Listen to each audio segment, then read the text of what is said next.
What's going on, everybody?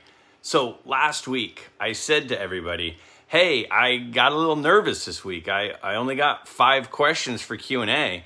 And if I had 3 or 4 questions, I would only have 3 or 4 topics for the following week. And you all came through. I got about 15 questions this week, which is awesome. Now, I'm going to cover 5 of them here in this episode. But this weekend, Saturday and Sunday, is Hobby Palooza, which is 24 hours. In fact, I think it's 25 hours of back-to-back-to-back live streams about sports cards over on the For Collectors channel. If you're not subscribed to For Collectors, make sure to do that.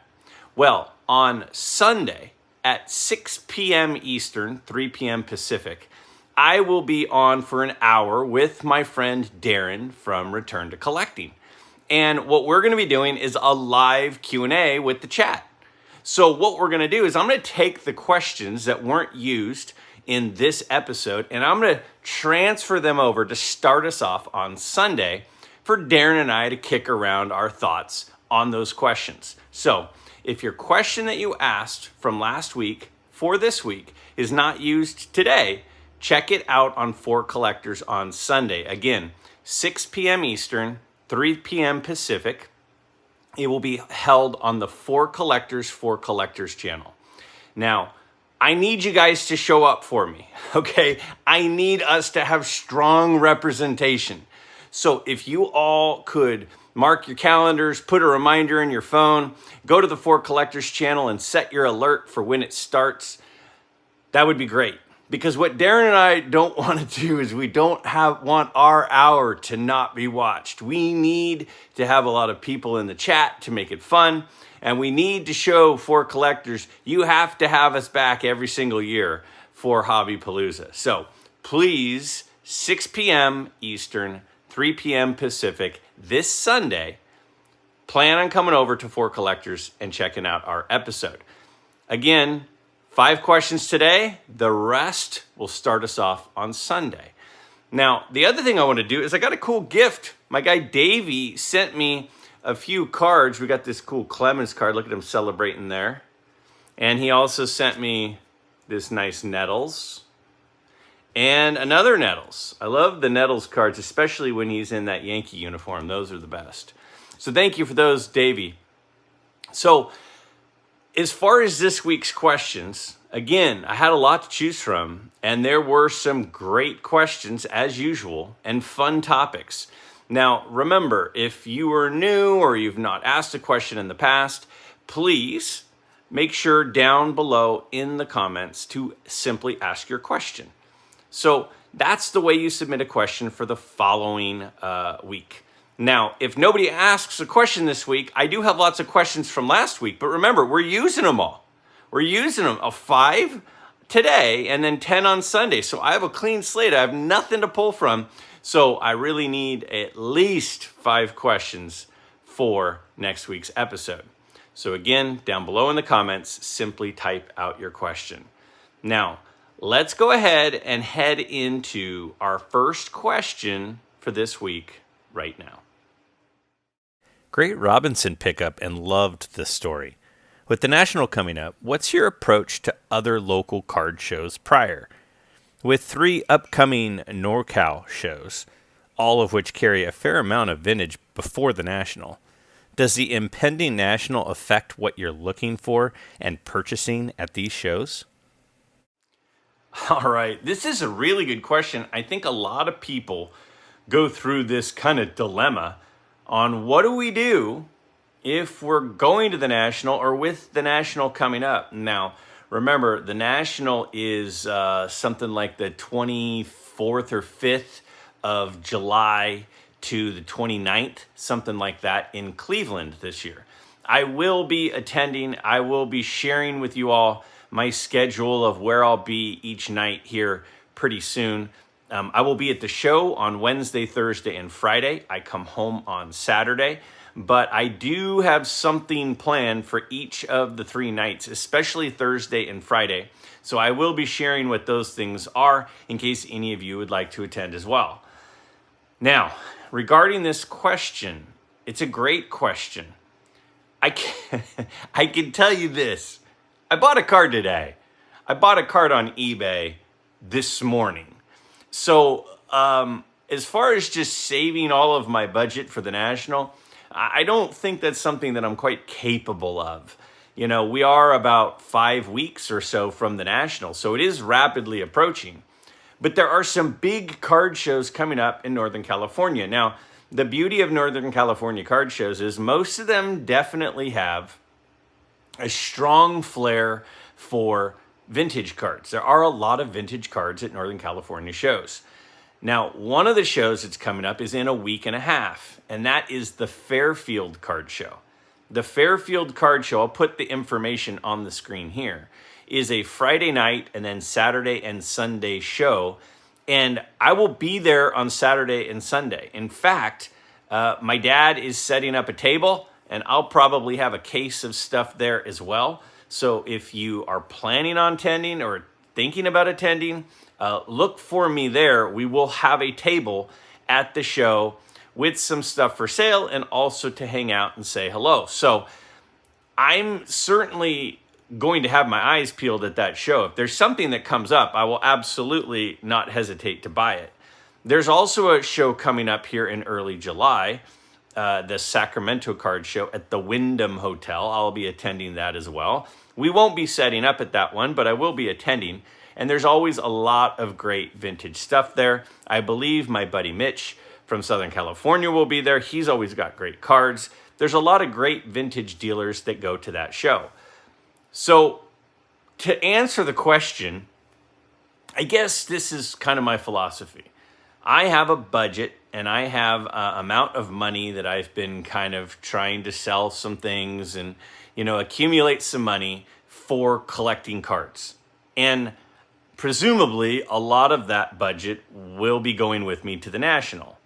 Now, that does not mean that if there's a card that I see at the Fairfield Card Show that is not that is an expensive card, I'm not going to not buy a card that's a great card at a good price simply because I might see the same card at a similar price in Cleveland. I'm not going to do that. Like, if there's a card that you see now at a good price now, why would you just wait for the National to buy it there instead of to secure it now? I kind of think that, it would be fun to go to the National with a lot of money. That would be fantastic. But to me, the National is really about two things. Number one, the most desirable part of the National for me is going to be the same thing as it was as Strongsville. The National is about, this is a place where we all come together and get to actually be in the same room and hang out. Like, it will be more about connecting with people, and it will be more about meeting new people and spending time with people that I've talked to and texted with and YouTubed with, and being in the same room and actually spending time together. That is my absolute number one priority. Not even close. Number two is the cards. So the National, more than anything, now obviously there are going to be a ton of cards in the room. It's going to be a massive room with a massive amount of cards, with most things that I could ever imagine wanting will probably be there. Now, will they be in the condition that I want? I don't know. Will they be in the price that I want? I don't know. Will they be in the grade range that I'm able to purchase them in? I don't know. But if I see a card at the Fairfield Card Show in a week and a half, and there's a card there that I go, man, I hope I see one just like that at the National because I'll buy it. Why wouldn't I buy it there? Because the thing about the National is it's just like at Strongsville. When I was at Strongsville, the volume was intense, but it's not like the prices were these insanely terrific prices. It's not like it's the Labor Day weekend at the car dealership where they have the best sales of the year. There's more stuff at the National than I would be used to, obviously. The volume will be greater. But that doesn't necessarily mean that the prices will be better. So if I see a card in the condition that I want, in the grade range, or if it's an ungraded card, in the looks that I want, the eye appeal that I want, and it's in the price range that I want, I think you got to buy it. I think that if your budget's a little bit smaller before the National, but you go in with some cards you were hoping to pick up at the National, I think that's okay. That just means you have a little bit more time freed up to do the social part, to do the meeting people, the hanging out with people, and all of that stuff.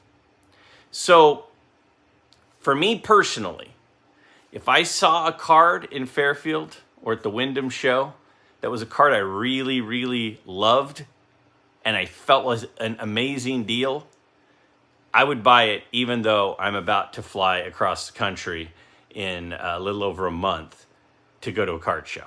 Absolutely. Here's a question for next week. I've noticed that when a Hall of Fame player dies, their sports card makes a significant jump in price. Just for a couple of recent examples, Hank Aaron and O.J. Simpson's cards spiked the day of their death. My question is, should we invest in players who are long in the tooth but still alive? Or as a collector, should we grab those players' cards before the inevitable happens to save money? I know, strange question. Oh man, what a fantastic question, I've heard a lot of people talk about this with Willie Mays. They've said, Willie Mays is still alive. And we all know that cards spike in price when somebody passes away. So aren't Willie Mays cards going to spike in value when he passes away? Well, I was at a card show about a year ago, I guess it was now, when Jim Brown died. I was literally, when news broke about Jim Brown, I was at a show. And everybody was talking about it. And a lot of dealers people started buying Jim Brown stuff, and a lot of dealers pulled their Jim Brown cards from their cases, not knowing if maybe the price would go up to the point where they would be too cheap. And it was like, let's wait and see. And that's definitely a question. It's definitely a thing. I mean, I had a Jerry West National Treasures autograph in an SGC 8.5. And it was on eBay for months, literally for months. And I had $100 on the card. And I had sent out some offers to people for $80. And nobody even responded over these months. Well, the other morning I was sitting there and I got an alert on my phone that somebody offered me $85 for this Jerry West autograph. And I'm like, that's so weird. Like, that just seems random. Like, I wonder why suddenly at, the crack, it was like 6:30 in the morning, West Coast time, that somebody is going, I'm going to wake up and buy a Jerry West card. It just seemed odd to me. So I pulled up the listing to look at the card again and look at the offer. And I noticed it said, you've had 19 views in the last 24 hours on this listing. And I'm like, my gosh, 19 views on a card that's stale on eBay and has been there for months. I'm like, I think Jerry West might have passed away. That's why there's suddenly all this interest in this card. So I opened up ESPN.com, and as I opened up ESPN.com, first news was Jerry West had died. Well, in the time, and it said the article, the news flash was 6 minutes prior. So 6 minutes from the time that it was announced that Jerry West had died, I had already received an offer for $85. So then I was like, maybe I should just wait and see if anybody else offers me more. And, if they don't, then I guess I can accept the $85 offer. Literally 30 seconds later, the Jerry West card sold for the full $100 price. A card that had been sitting there for, just months sold that fast. So there is absolutely an increase in demand or interest or at least news. And we're reminded of how fabulous a player was when they're in the news, when they start summarizing and reviewing their life and their legacy. And that sometimes renews interest in a player's stuff. The question, though, I think is the main point I want to take a look at is that a lasting thing or is that a temporary thing? So I want to look at a couple of cards with you here. First, let's look at a Jerry West rookie card. Now, the Jerry West rookie card is from the 1961 Fleer set. And you can see here, it's a pretty flat curve over the last year or so, year and a half, what the Jerry West card has done. And then you see at the end there's a spike. And I put the little dotted line and the arrow where it was when he passed away. And you can see the spike right afterwards. Now, another legend that recently passed away was Bill Walton. So we'll take a look at a Bill Walton rookie card here now in a PSA 7. Now, if you look at this chart, again, a very flat chart, nothing really special going on here. But then you can see where the dotted line is, where he passes away, and that red arrow there, and you can see a spike in the price and the value of his cards. So there's no doubt about it that as soon as somebody dies, there is a spike. Again, we're reminded of how great they were because we see all the clips, we hear all the interviews, we hear all the people talk about their greatness. But again, my question is, does it last? So I want to look at two legends that passed away in the not too distant past and fairly recent past. And I want to take a look at, is this a lasting thing? So first, let's take a look at a chart of Jim Brown. Now, this is a longer chart, okay? This is about, a year or so, or actually, this is a shorter chart. So this first chart is if we look at what happened right around the time of his death. And again, you see an increase in sales and an increase in price. So now let's look at the longer chart. Now, the longer chart shows over about a year and a half, and it shows you can still see the spike. You see that spike there at the point of his death, again, where the red line and arrow are. And then things normalize, and they normalize pretty quickly. They don't just go high and stay high. They don't go high and continue to climb. They spike right around the time of his death, and then they go kind of back to where they were. Let's look at another player. This time, let's look at Brooks Robinson, another legend. He passed away in September. So if you look right around the time of Brooks Robinson's death, there is an increase in the number of sales and a brief spike in price. Again, in the news, reminded of how great they are. But then if we pull back to a longer period of time, and what happened before it, what happened after it, leading up to it, and these are not people that are young. These are people, we know they're getting older. We know that, it's the inevitable for all of us. But you can see on the Brooks Robinson chart that, again, things quickly normalize. So I'm not a person who kind of plays this game of trying to time things and get something when it's hot and get something when it's not, if you're a collector, you should buy the card when you have the funds and when you find the copy of that card that works for you. If you are a person looking for a flip, and you want to buy a bunch of cards of an older legend, and then try to the instant that they pass away, list all the stuff, it's possible you could catch a little bit of a wave. But just know, at least according to these two recent examples, where we have a decent amount of time after their death to look at it, it does seem to me like things normalize back to about where they were rather quickly and then kind of stay there. So it's a wave that rolls through, but then it's gone, at least from these examples. Question.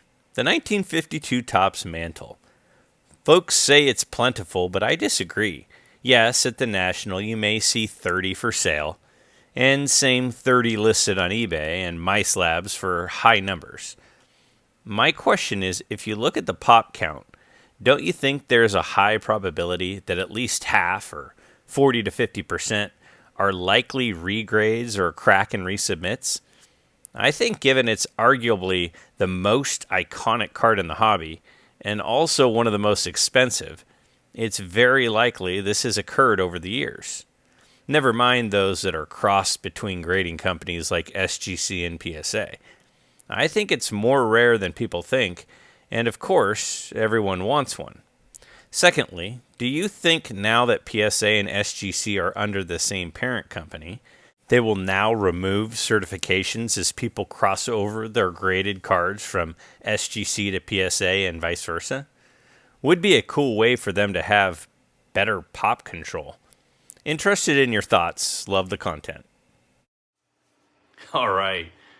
This is a good one. This is a really good question. Now, for those of us that aren't aware, on PSA's website and on SGC's website, you can pull up a card and you can look at the pop report, the population of how many times a card has been graded at each grade. How many times there have ever been a 7, an 8, a 3, a 2, a 9. And what that does, in theory, is it tells you how many there are out there. So if there's a card that there's only 1 10 and 10 9s, then if you get a 9, that means there's only one of them out there that's better, in theory, than the one that you have. And then if you look at an 8, that means there's only 1 10 and 10 9s. There's only 11 that have ever been graded higher than an 8. And a lot of people use that information and kind of rely on that information to figure out how difficult it is to find a card in different grades. But we are certainly in a culture at the moment, especially with modern cards, where if a card gets a 9 or an 8 or a grade that you don't really agree with or like, people will crack the slab, open it up, take the card out and resubmit it and hope it gets a higher grade. Now, when you do that, that means there's now, say, a 9, if you just cracked it out of a 9 holder, that doesn't actually exist because the case has been cracked and thrown in the garbage can. And that card that was a 9 on the pop report is now not in a 9 holder. And so what has happened is, as we've gotten into this culture of cracking and regrading cards, it's made it where the population reports are much less reliable. And when you look at a card like a 52 mantle, where the difference between a 2 and a 3 might be thousands and thousands of dollars. Like, say a 2 is a $45,000 card, but a 3 is a $70,000 card. I mean, and it has a chance actually of getting a 3. It's a gamble to crack it and resubmit it, but it's also something that people do to potentially get more money. And I get that.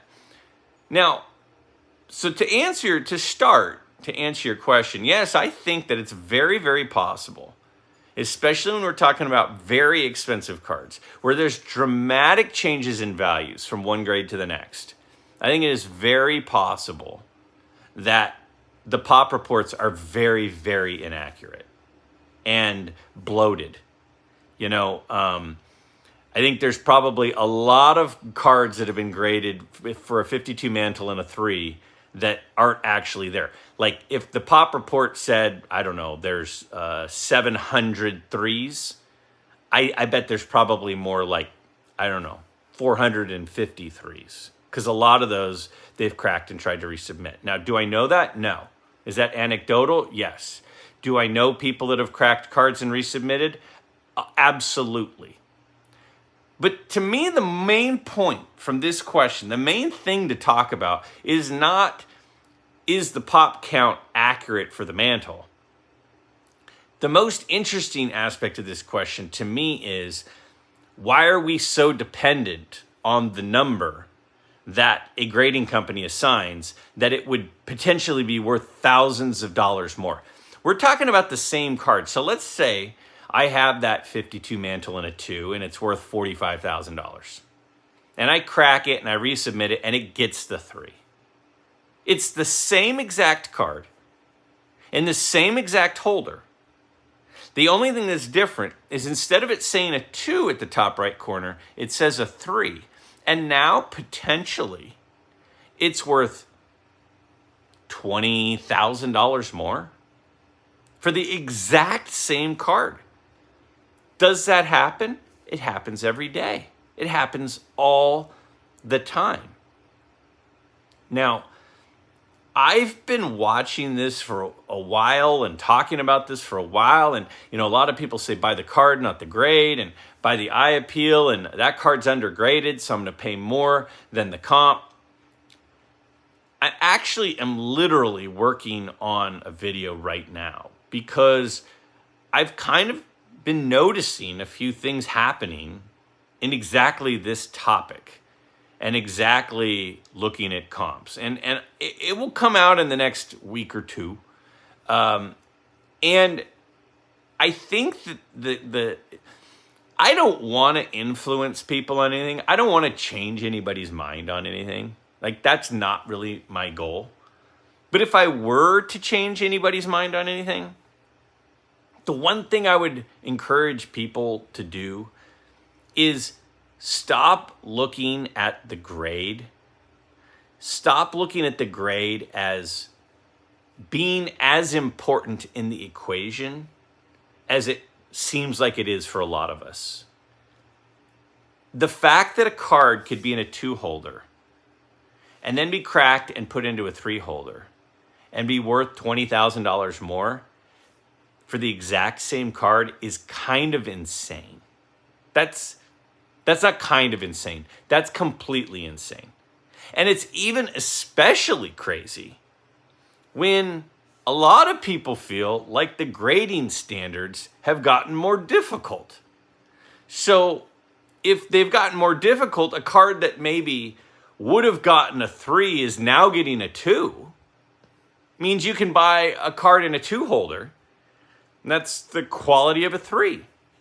And people say the standards haven't changed. Okay, well, Chris Sewell, a collector, investor, dealer in that order, has a great channel. I'm subscribed to it. I watch all sorts of his stuff. He's released a video in the last week. And he recently got a PSA submission back, and he's just like, these grades are crazy. Like, they're crazy low. And this guy's been sending stuff into PSA for years. Thousands and thousands of cards he's sent to PSA, and he's just like, these make no sense.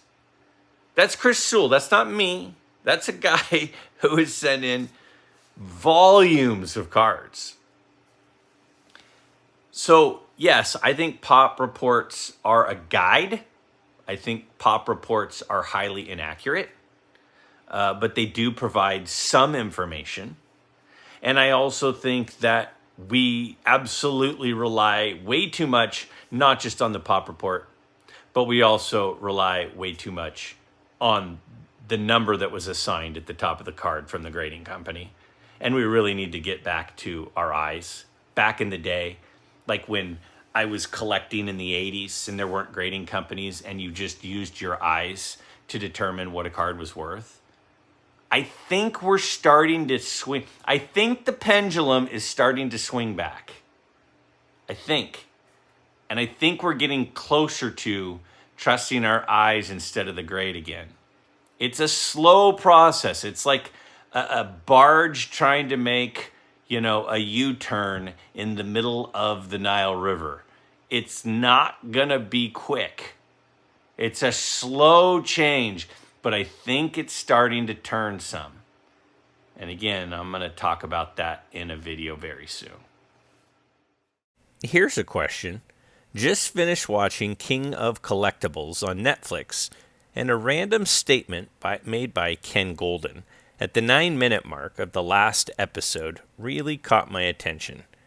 While looking through Ken Kedrick's collection, he came across a 52 Topps Willie Mays and said, "I think this guy is the most undervalued player in sports."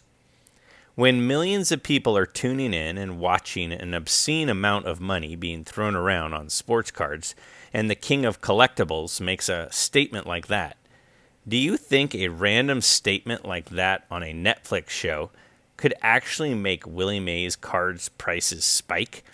Call me crazy, but I think it just might. Millions of people hear Ken Golden claim Willie Mays is the most undervalued player in sports.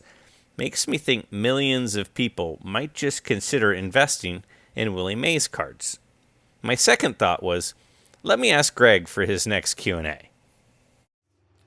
All right.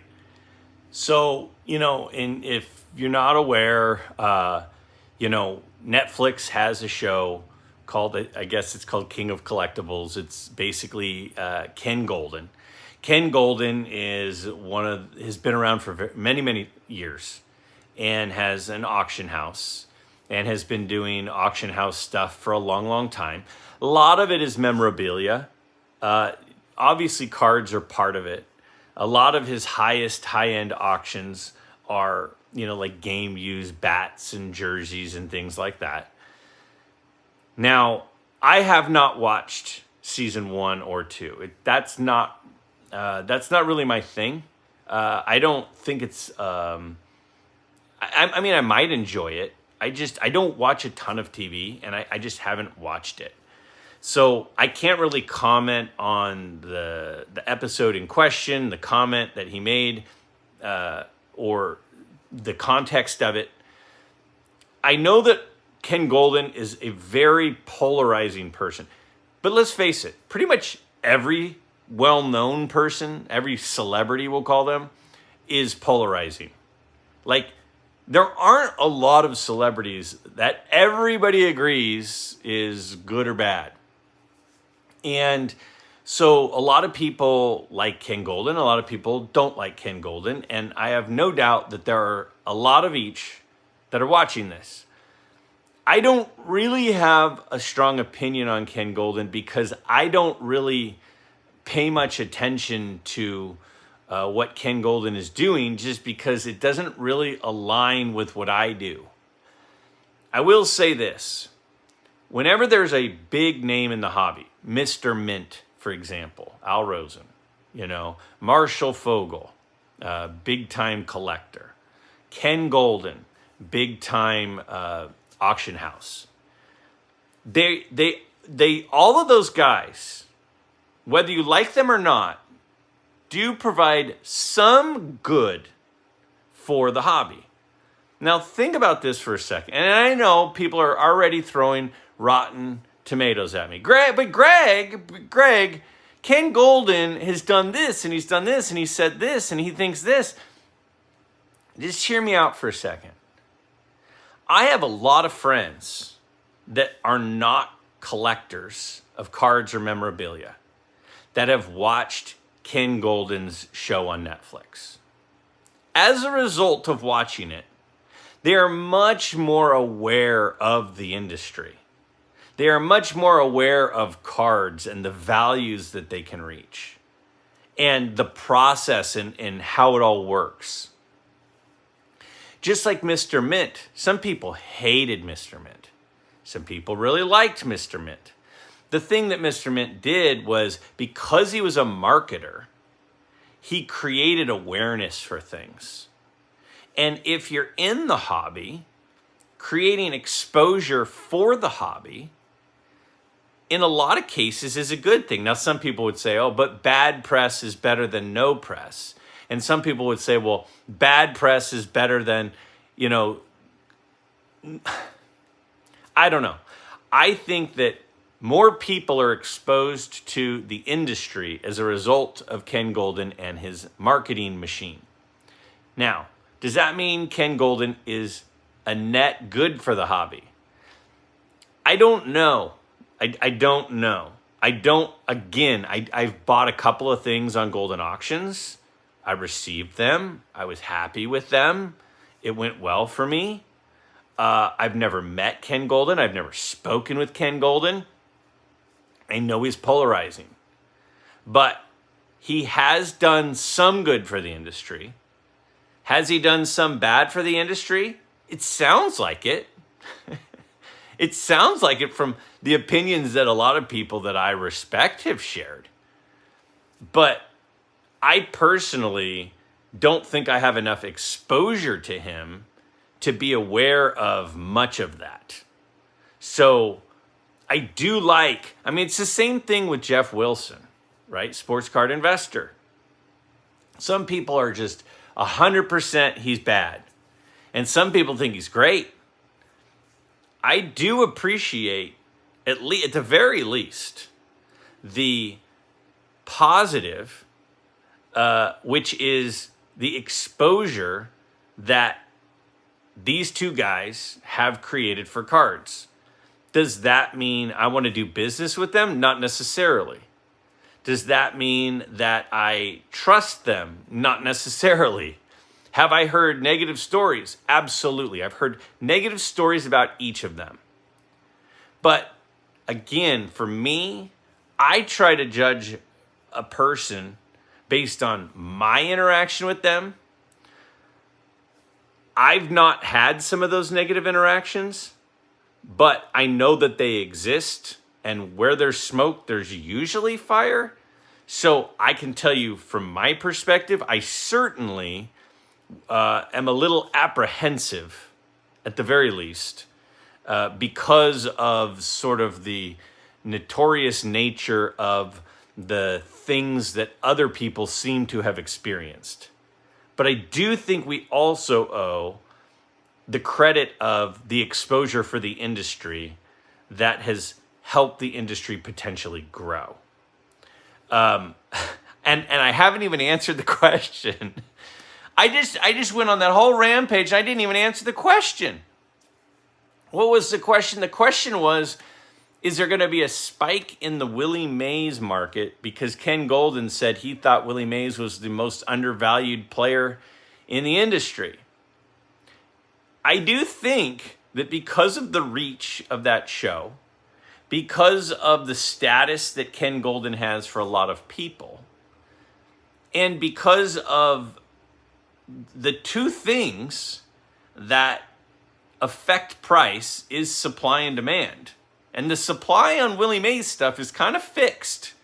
There's not going to suddenly be a big find of Willie Mays stuff. So where does that leave us? The only thing that's going to affect Willie Mays prices, pretty much, is a change in the demand. And does a big show on a big network like Netflix and a person who has been put into the status of expert, which this show does for Ken Golden, if there's a slight uptick in demand, it could result in an uptick in price.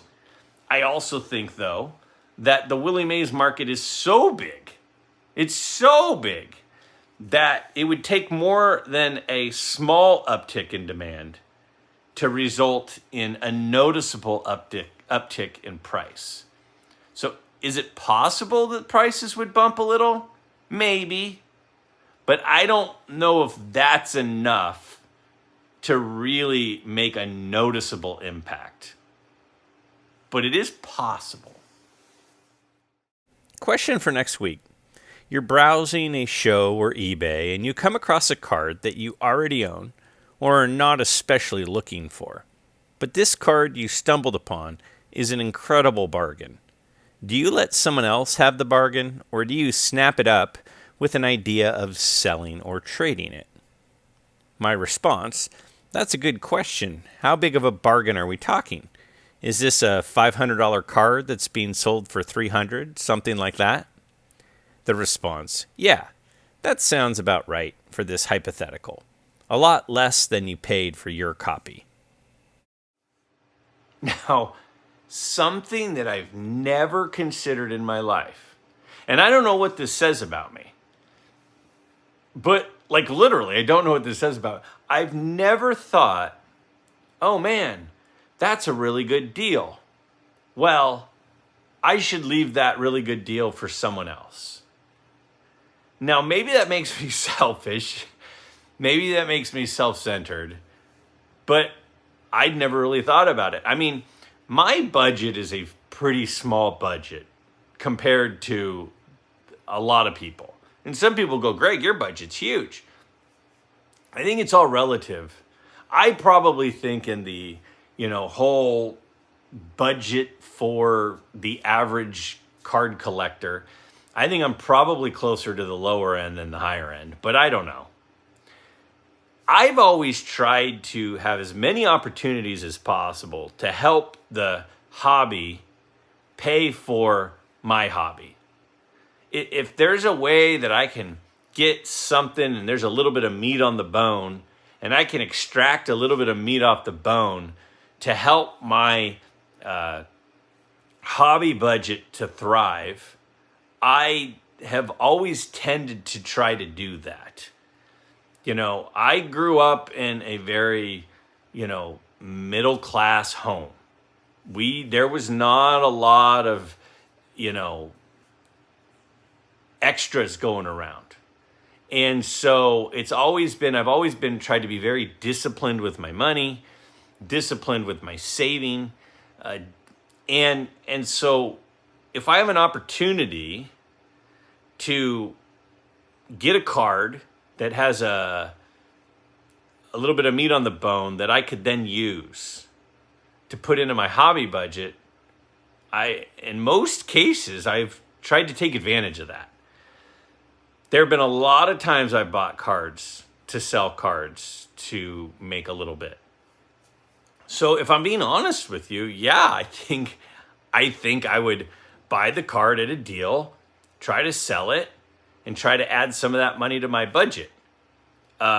Should I be thinking about, this particular $500 card that's for sale for $300?